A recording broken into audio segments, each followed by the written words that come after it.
नमस्कार, बहुत स्वागत है आप सभी का एबीपी गंगा में। आपके साथ हूं मैं दीपा बाफिला। सुबह के 10 बज गए हैं। इस वक्त की सबसे बड़ी खबर आपको बता दें कि आज शिवपाल सिंह यादव लखनऊ आ सकते हैं, ऐसी जानकारी मिल रही है। शिवपाल यादव कल तक इटावा में ही मौजूद थे और वो कल सपा की सहयोगी दलों की मीटिंग में भी शरीक नहीं हुए थे, नहीं पहुंचे थे। लगातार शिवपाल की अखिलेश से नाराज होने की तमाम खबरें आ रही हैं और इसी बीच में खबर ये भी कि लखनऊ आ सकते हैं शिवपाल सिंह यादव। शिवपाल ने अखिलेश से नाराजगी पर चुप्पी साधी हुई है। उनसे जब भी ये पूछा जा रहा है कि क्या वो अखिलेश यादव से नाराज हैं, तो इस पर वो जवाब देने से बचते हुए दिखाई दे रहे हैं। कुल मिलाकर के चुप्पी साधी हुई है शिवपाल सिंह यादव ने। लेकिन इसी बीच में बड़ी जानकारी आपको दे रहे हैं कि शिवपाल सिंह यादव लखनऊ आ सकते हैं। हालांकि कल तक उनकी मौजूदगी इटावा में ही थी। कल वो सपा की सहयोगी दलों की जो मीटिंग हुई उसमें भी शामिल नहीं हुए, उसमें भी नहीं पहुंचे।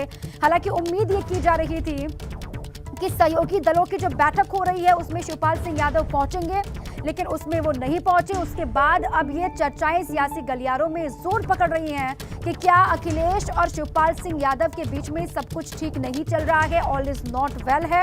इसको लेकर हालांकि पूछने की कोशिश भी बार बार पत्रकारों ने की, बार बार ये जानने की कोशिश की गई शिवपाल सिंह यादव से कि क्या वो नाराज है, क्या उनको कोई शिकायत है अखिलेश यादव से। इसको लेकर वो कुछ भी कहने की स्थिति में फिलहाल नहीं है और इसी बीच में ये खबर अहम हो जाती है कि लखनऊ आएंगे तो क्या अखिलेश यादव से उनकी मुलाकात हो पाएगी। तो सपा अध्यक्ष शिवपाल सिंह यादव और सपा अध्यक्ष अखिलेश यादव के बीच में फिर से तलवार खिंचती हुई नजर आ रही है। शिवपाल यादव ने अभी तक विधायक पद की शपथ नहीं ली है और साथ ही वो कल हुई सपा विधायक दल की बैठक में भी हिस्सा लेने नहीं पहुंचे। जिस वक्त लखनऊ में अखिलेश यादव मंथन कर रहे थे, ठीक उसी वक्त शिवपाल सिंह यादव इटावा में भागवत कथा सुन रहे थे, जिसके बाद साफ दिखने लगा है कि शिवपाल यादव किसी बात को लेकर अखिलेश यादव से खासा नाराज हैं। और वहीं इन सब के बीच में शिवपाल यादव आज लखनऊ पहुंच सकते हैं, ऐसी जानकारी मिल रही है। तो समाजवादी कुनबे में एक बार फिर से दरार पड़ती हुई दिख रही है क्या, जो आने वाले वक्त में पार्टी की मुश्किल में और भी इजाफा कर सकती है। कई तरह की बातें चल रही हैं।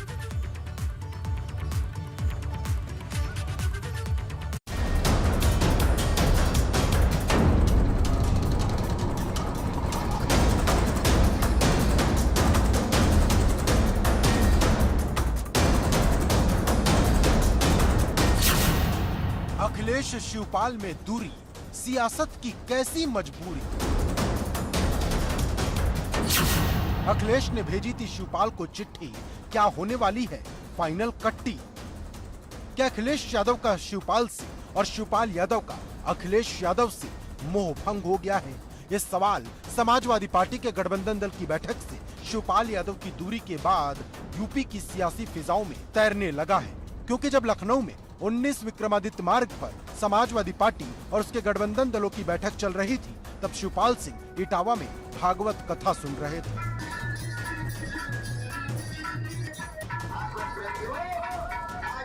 हैरान करने वाली बात यह है कि इस बैठक के लिए बाकायदा शिवपाल यादव को न्योता दिया गया था, बल्कि जिस लेटर को अखिलेश यादव ने जारी किया था उसमें सबसे ऊपर शिवपाल यादव का ही नाम था। लेकिन इसके बाद भी शिवपाल यादव बैठक में शामिल नहीं हुए, क्योंकि लेटर में पहले नंबर पर शिवपाल, दूसरे नंबर पर ओम प्रकाश राजभर, तीसरे नंबर पर अपना दल की पल्लवी पटेल और चौथे नंबर पर रालोद के राजपाल बालियान का नाम था। यह हार के बाद सपा गठबंधन की पहली बैठक थी जो करीब 2 घंटे चली, जिसमें सपा अध्यक्ष अखिलेश यादव, सुभाषपा अध्यक्ष ओम प्रकाश राजभर, अपना दल के की तरफ से पल्लवी पटेल की जगह महासचिव पंकज निरंजन पटेल और रालोद की तरफ से राजपाल बालियान शामिल हुए।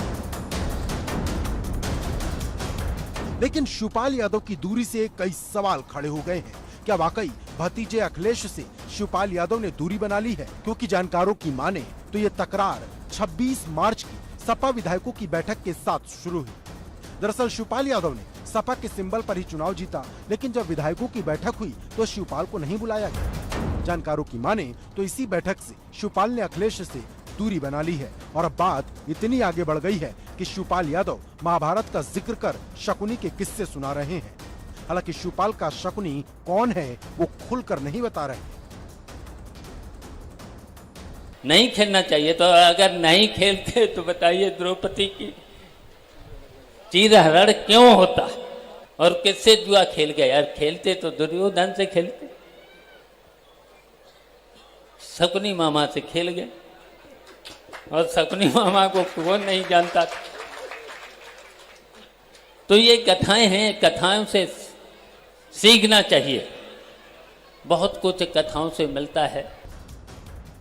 वहीं शिवपाल की दूरी गठबंधन के दूसरे साथियों को भी खल रही है। सुभाषपा अध्यक्ष ओम प्रकाश राजभर जल्द ही शिवपाल की सारी गलतफहमी दूर करने की बात करते हैं, लेकिन ये दूरी खत्म होगी, ये बड़ा सवाल है।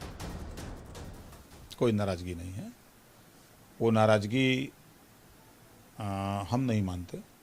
जहाँ 10 परिवार है तो कुछ न कुछ होता रहता है, और कल हमारी उनकी मुलाकात होगी, सब ठीक हो जाएगा। बताया जा रहा, आपने जैसा कहा मुलाकात होगी, कहा भी जा रहा है कि आप ही को जिम्मेदारी दी गई है उन्हें मनाने की। जिम्मेदारी नहीं है, वो नाराज कहाँ है कि मनाने की बात है। हम मिलेंगे, जो मैसेज हवा में कन्वे हो रहा है उसको हम कल ठीक कर देंगे। अब मुद्दे की बात यह है कि अखिलेश यादव ने जो गठबंधन चुनाव से पहले किया था, जिसे इंद्रधनुष का नाम दिया गया, क्या उसमें अब सिर्फ 4 रंग ही बचे हैं? क्योंकि मंगलवार को जो बैठक हुई उसमें महान दल के केशव देव मौर्य और जनवादी सोशलिस्ट पार्टी के संजय चौहान को न्योता नहीं दिया गया। सहयोगी दलों के साथ नहीं हुई, शिवपाल जी अलग नाराज हैं। देखिए, शिवपाल जी का नाराजगी ठीक नहीं है, उनका नाराजगी का कोई कारण नहीं बनता।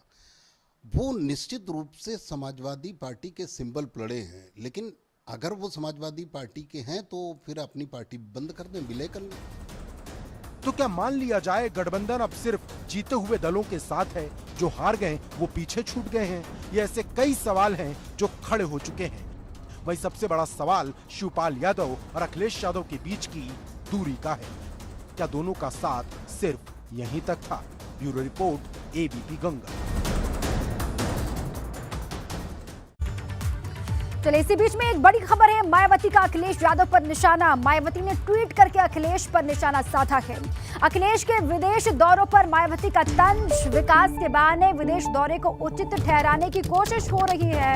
ये मायावती ने अखिलेश यादव पर निशाना साधा है। बड़ी जानकारी आपको दे रहे हैं, बसपा प्रमुख मायावती ने अखिलेश यादव पर निशाना साधा, ट्वीट के माध्यम से ट्वीट किया है और फिर अखिलेश के विदेश दौरों पर तंज कसा है बसपा प्रमुख मायावती ने, और विकास के बहाने विदेश दौरे को उचित ठहराने की कोशिश हो रही है, ये मायावती ने कहा है। उनका ट्वीट भी आपको हम दिखा रहे हैं। ट्वीट उन्होंने क्या लिखा है जल्दी से वो भी आपको बता दें। नवनिर्वाचित यूपी विधानसभा अध्यक्ष श्री, अच्छा ये दूसरा ट्वीट है उनका, ये देखिए, ये आपको दिखा रहे हैं। नवनिर्वाचित यूपी विधानसभा अध्यक्ष श्री सतीश महाना के अनेकों बार विदेश भ्रमण की आड़ में नेता प्रतिपक्ष श्री अखिलेश यादव का अपने विदेश दौरों को विकास के बहाने उचित ठहराने का प्रयास, उनकी उस कमियों पर पर्दा डालने की कोशिश है जिसका शिकार भाजपा उनको अक्सर बनाती रही है। जो क्या सही है, ये पूछ रही है मायावती। ये वही ट्वीट है। समग्र विकास के लिए सही सोच और विजन जरूरी, जो बिना विदेशी दौरे के भी संभव है। ऐसा बीएसपी सरकार ने ताज एक्सप्रेसवे, गंगा एक्सप्रेसवे आदि के जरिए साबित करके दिखाया है। जिस प्रकार दंगा, हिंसा, अपराध मुक्ति के लिए आयरन विल पावर जरूरी है, उसी तरह विकास हेतु भी संकीर्ण नहीं बल्कि सही सोच जरूरी है। ये मायावती का पूरा ट्वीट हमने आपको दिखा दिया है, किस तरीके से उन्होंने अखिलेश यादव पर निशाना साधा है। और आगे बढ़ते हैं, अब बात करते हैं राजा भैया की। बीते दिनों अखिलेश यादव और राजा भैया के बीच कैसी सियासी जंग छिड़ी थी वो आप सबने देखा, लेकिन जब विधायक पद की शपथ लेने के बाद राजा भैया अखिलेश के साथ दिखाई दिए, उनके सामने से गुजरे तो उन्हें नमस्कार भी किया। जवाब में अखिलेश यादव ने भी दोनों हाथ जोड़े और इसके बाद जब सतीश महाना के स्पीकर बनने पर सभी का संबोधन शुरू हो रहा था तो दोनों के बीच फिर से सियासी जंग की तस्वीर दिखाई दी।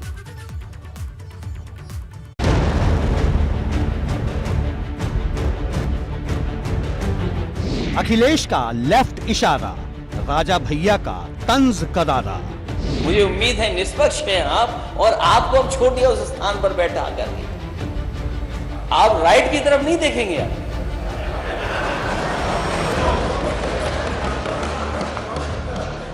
आप केवल लेफ्ट की तरफ देखिए।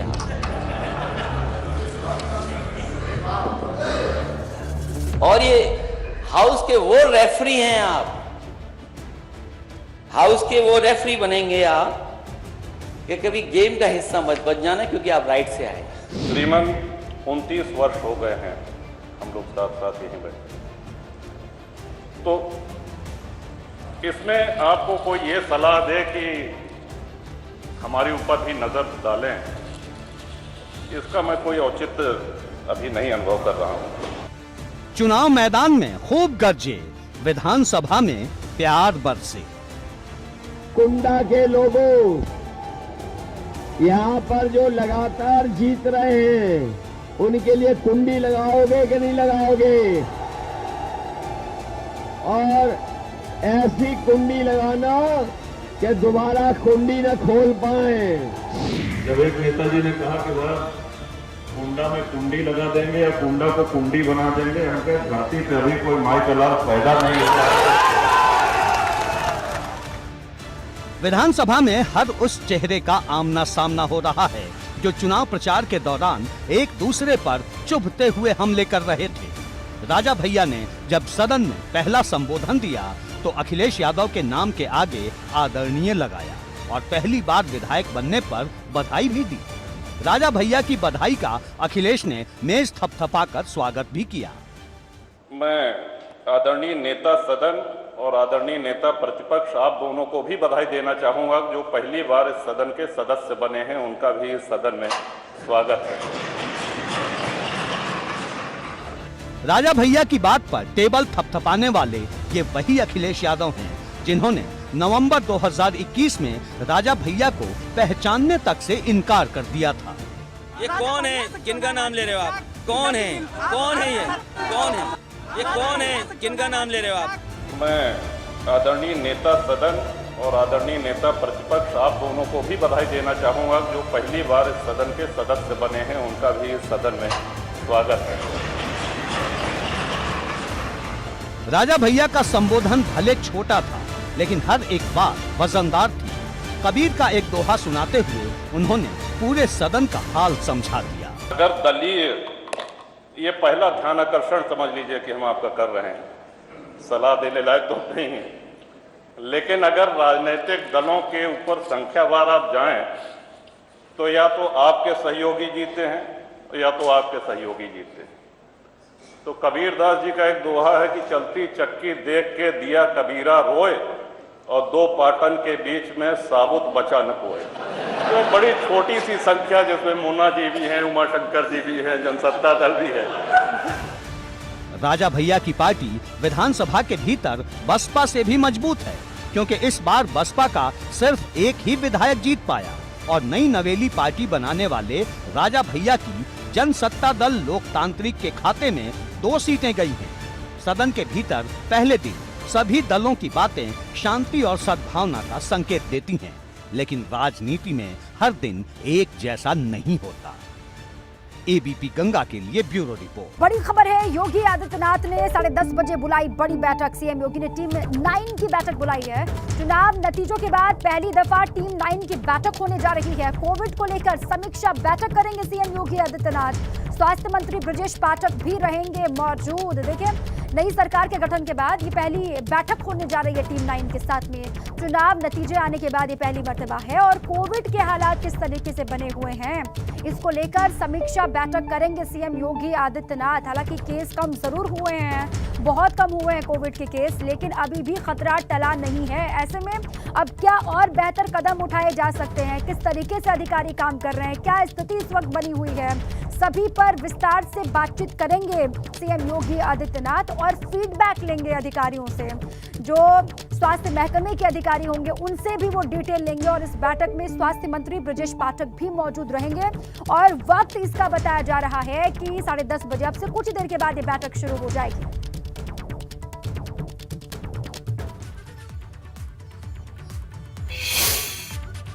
और अब बात लखीमपुर कांड की। लखीमपुर कांड के मुख्य आरोपी आशीष मिश्रा को लेकर आज सुप्रीम कोर्ट में सुनवाई होने वाली है। आशीष मिश्रा की इलाहाबाद हाई कोर्ट से मिली जमानत रद्द करने की मांग पर आज सुप्रीम कोर्ट सुनवाई करेगा और कोर्ट ने इसी मामले में 16 मार्च को आशीष मिश्रा और उत्तर प्रदेश सरकार को नोटिस जारी किया था। वकील प्रशांत भूषण के जरिए दायर याचिका में केंद्रीय मंत्री अजय मिश्रा के बेटे आशीष मिश्रा को इलाहाबाद हाईकोर्ट से मिली जमानत को रद्द कराने की मांग की गई है और मामले की चार्जशीट 3 जनवरी को दायर की गई थी। अब सबकी निगाहें टिकी हुई है सुप्रीम कोर्ट की तरफ कि सुप्रीम कोर्ट की तरफ से इस पूरे मामले में क्या कहा जाता है। लखीमपुर कांड के मुख्य आरोपी आशीष मिश्रा की जमानत को रद्द करने वाली मांग पर आज सुप्रीम कोर्ट करेगा सुनवाई। इससे पहले इलाहाबाद हाईकोर्ट से जमानत मिली आशीष मिश्रा को, उसी जमानत को रद्द करने के लिए जो याचिका लगाई गई थी सुप्रीम कोर्ट में, उसी पर आज सुनवाई होनी है। सुप्रीम कोर्ट की तरफ से क्या कहा जाता है इस पर लगातार नजर होगी। इस पूरे मामले के बाद से कई तरह के सवाल भी खड़े हुए। जब जमानत मिली आशीष मिश्रा को, उसके बाद भी बहुत तरह की बातें की गई, कई सवाल भी दागे गए, लेकिन आज सुप्रीम कोर्ट पर निगाहें लगातार हैं कि सुप्रीम कोर्ट इस पूरे मामले पर क्या सुनवाई करता है। और अब बात कर लेते हैं रामपुर से चुनाव जीतने वाले अब्दुल्ला आजम की। अब्दुल्ला आजम के 2 जन्म प्रमाण पत्र मामले में एमपी एमएलए कोर्ट में भी आज सुनवाई होगी। आपको बता दें कि पिछली सुनवाई के दरमियान गवाहों के ना पहुंचने से सुनवाई टल गई थी और अब आज इसकी सुनवाई होनी है। क्या अहम होता है ये देखना बेहद दिलचस्प होगा। बड़ी खबर आपके सामने, 2 जन्म प्रमाण पत्र मामले में आज सुनवाई होनी है। एमपी एमएलए कोर्ट में ये सुनवाई होगी और इससे पहले जब सुनवाई हो रही थी तब गवाह नहीं पहुंचे, जिसके बाद सुनवाई को टाल दिया गया। उसके बाद अब देखिए आज सुनवाई होनी है। अब्दुल्ला आजम के 2 जन्म प्रमाण पत्र का ये पूरा मसला है। एमपी एमएलए कोर्ट में सुनवाई होनी है, इससे पहले भी सुनवाई होनी थी, गवाह नहीं पहुंचे, जिसके बाद से सुनवाई को टाल दिया गया। उसके बाद अब ये इंतजार कि आज एमपी एमएलए कोर्ट की तरफ से क्या कहा जाता है, इस पर लगातार नजर है।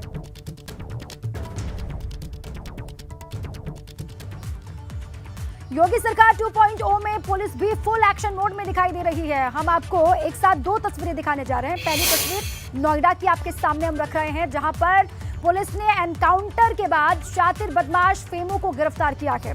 मुठभेड़ के दौरान फेमू को पैर में गोली लगी। वहीं फतेहपुर में भी पुलिस ने एनकाउंटर के बाद शातिर बदमाश शनि पटेल को गिरफ्तार कर लिया है। शनि पटेल को भी एनकाउंटर के दौरान पैर में गोली लगी और दोनों तस्वीरों से ये साफ हो जाता है कि नई सरकार बनने के बाद पुलिस भी फुल एक्शन मोड में आ चुकी है और अपराधियों के खिलाफ कड़ी कार्रवाई उत्तर प्रदेश में लगातार हो रही है। ये 2 तस्वीरें उसी की बानगी है। पुलिस और बदमाशों के बीच मुठभेड़ किस तरीके से, यहाँ पर देखिए 2 तस्वीरें हैं, नोएडा में भी और फतेहपुर में भी 2 जगह मुठभेड़। उसके बाद एनकाउंटर में दोनों के पैर में गोली लगी, उसके बाद दोनों को गिरफ्तार कर लिया गया है। इनसे लगातार हो रही है पूछताछ।